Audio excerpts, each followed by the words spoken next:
स्नेहदा स्पन्दन स्नेहदा स्पन्दन।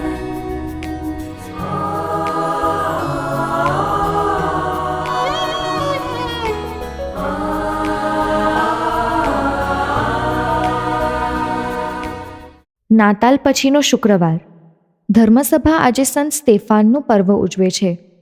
આજના શુભ સંદેશમાં હવે પછીના સમયમાં ઈસુપંથીઓને ચેતવણી આપવામાં આવી છે કે તેમને કેવા કેવા દુઃખો વેઠવા પડશે. ઈસુમાં શ્રદ્ધા રાખવાથી આપણને દુઃખો સહન કરવાની પ્રેરણા મળશે.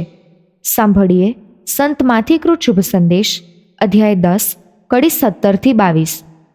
લોકોથી ચેતતા રહેજો, કારણ તેઓ તમને અદાલતને હવાલે કરી દેશે અને પોતાના સભાગૃહોમાં તમને ચાપખા મારશે અને મારે ખાતર તમને સૂબાઓ અને રાજાઓની આગળ ખડા કરવામાં આવશે, જેથી તમે એમની અને વિધર્મીઓની આગળ મારા ઉપરની શ્રદ્ધાનો એકરાર કરી શકો.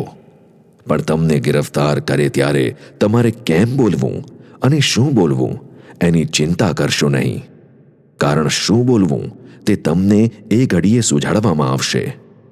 તે વખતે બોલનારા તમે નહીં હો, પણ તમારા પરમપિતાનો આત્મા તમારી મારફતે બોલતો હશે. ભાઈ ભાઈને અને પિતા સંતાનને મૃત્યુદંડ માટે સોંપી દેશે. સંતાનો માતા પિતાની સામે થશે અને તેમને મૃત્યુદંડ દેવરાવશે. મારા નામને કારણે બધા લોકો તમારો દ્વેષ કરશે, પણ જે કોઈ આખર સુધી ટકી રહેશે તેનો ઉદ્ધાર થશે. स्नेहदा स्पन्दन स्पन्दन। આજના શુભ સંદેશમાં પ્રભુ ઈસુ એમના શિષ્યોને જે પ્રકારની ચેતવણી આપે છે એવું જ બન્યું હતું ધર્મસભાના પ્રારંભમાં.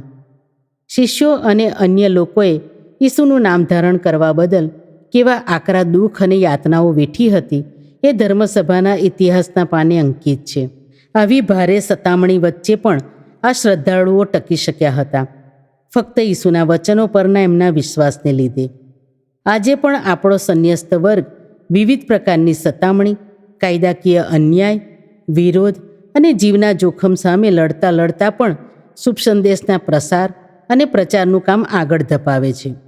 ઈસુપંથીનું જીવન એટલે સ્વાર્થહીન પ્રેમ અને કરુણા વરસાવતું સેવામય જીવન. સંત મધર ટેરેસાનું ઉત્તમ ઉદાહરણ આપણને આપતા ગયા છે. એક રક્તપિત્તના રોગીના ઘા ધોતા હતા ત્યારે ઓસ્ટ્રેલિયન ક્રિકેટર સ્ટીવ વો ત્યાં હાજર હતો. તેણે મધરને કહ્યું, મને $10,000 મળે તોય હું આવું કામ ન કરું. મધર તરત જ બોલ્યા કે હું પણ ના કરું. આ કામ હું મારા પ્રભુ ઈસુ માટે કરું છું. આપણા વાણી, વર્તન અને વ્યવહારથી ઈસુના સંદેશના વાહક તરીકેનું જીવન. ઈસુની એ જ ઈચ્છા અને સૂચના હતી કે તેમના અનુયાયીઓના જીવન થકી જ લોકો એ જાણી શકે કે તેઓ ઈસુના શિષ્યો છે.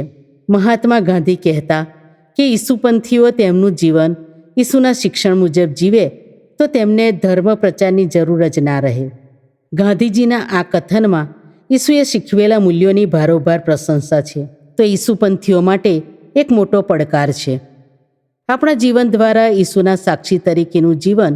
આના સમર્થનમાં સંત સ્તેફાનનું જીવન આપણ સૌ માટે એક ઉત્તમ આદર્શ બની રહે છે, જે એ બાબતની પ્રતીતિ કરાવે છે કે ઈસુનો માર્ગ એટલે દુઃખ અને યાતનામાંથી મુક્તિનો માર્ગ નથી, પણ એ માર્ગે ચાલતા ચાલતા આપણા દુઃખ અને યાતના થકી આપણા જીવનને એક અર્થ મળે એવું જીવન, જેના બદલા રૂપે ઈશ્વરના રાજ્યમાં શાશ્વત સુખની ખાતરી.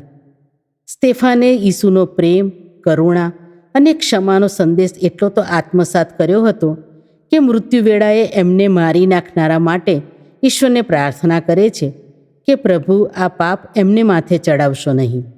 આજના જમાનામાં પણ ઈસુના નામ ખાતર શહીદી ભોગવી લેનારા અને તેમનો પરિવાર તેમના હત્યારાઓ માટે માફીની ભાવનાઓથી જ વર્તે છે, જેમાં છેલ્લું નામ ઉમેરાયું છે સિસ્ટર રાની મારિયાનું, જેમના પરિવારજનોએ તેમના હત્યારાને માફી આપી દઈને ઈસુના નામનો મહિમા વધાર્યો છે. ઈસુના અનુયાયીઓ માટે આ બધી કસોટીઓ અને સતામણી વચ્ચે ટકી રહેવા માટે મોટી બાંહેધરી એ છે કે તેઓ એકલા નહીં હોય, પણ ઈસુ હંમેશા તેમની પડખે જ હશે.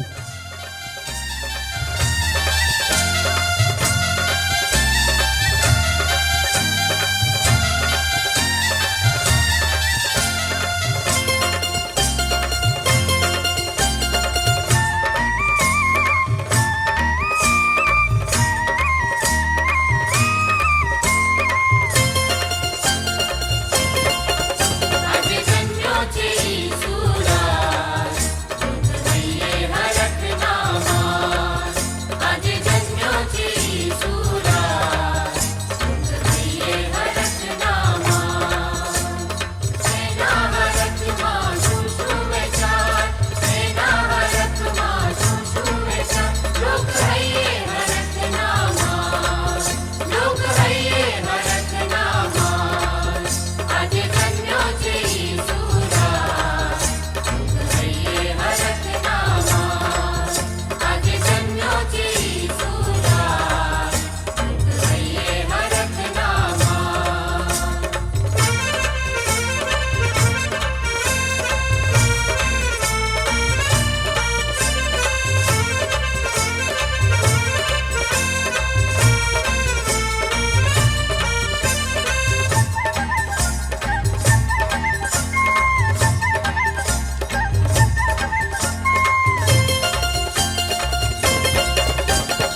એના હરખમાં પેડા વેચાય, એના હરખમાં પેડા વેચાય. લોક હૈયે હરખ નામાય, લોક હૈયે હરખ નામાય. એના હરખમાં પેડા વેચાય, એના હરખમાં પેડા વેચાય. લોક હૈયે હરખ નામાય, લોક હૈયે હરખ નામાય. આજે જન્મ્યો છે ઈસુરાજ, દુઃખ હૈયે હરખ નામાં. આજે જન્મ્યો છે ઈસુરાજ, દુઃખ હૈયે હરખ નામાં.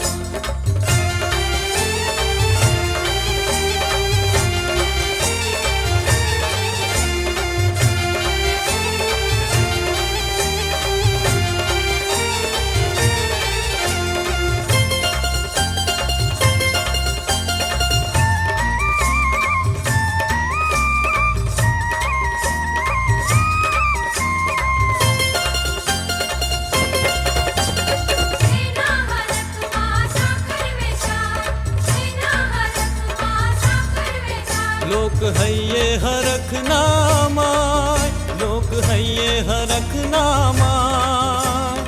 એના હરખમાં સાકર વેચાય, એના હરખમાં સાકર વેચાય. લોક હૈયે હરખ નામાય, લોક હૈયે હરખ નામાય. આજે જન્મ્યો છે ઈસુરાજ, દુઃખ હૈયે હરખ નામાં. આજે જન્મ્યો છે ઈસુરાજ, દુઃખ હૈયે હરખ નામાં.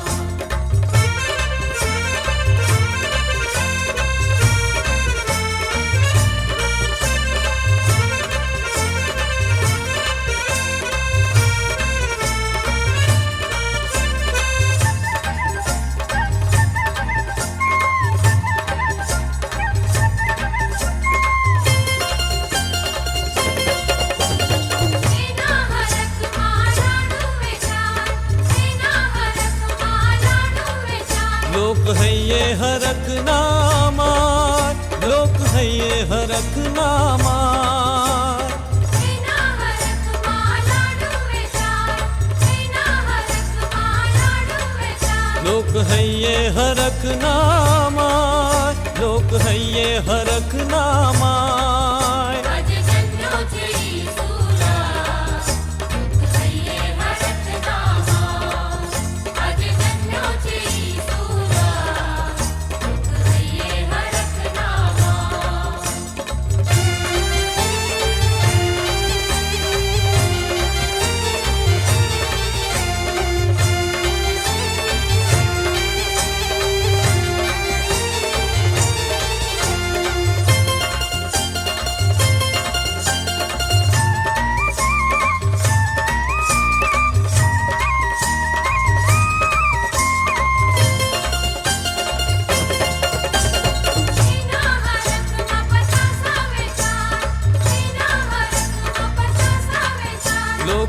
હૈયે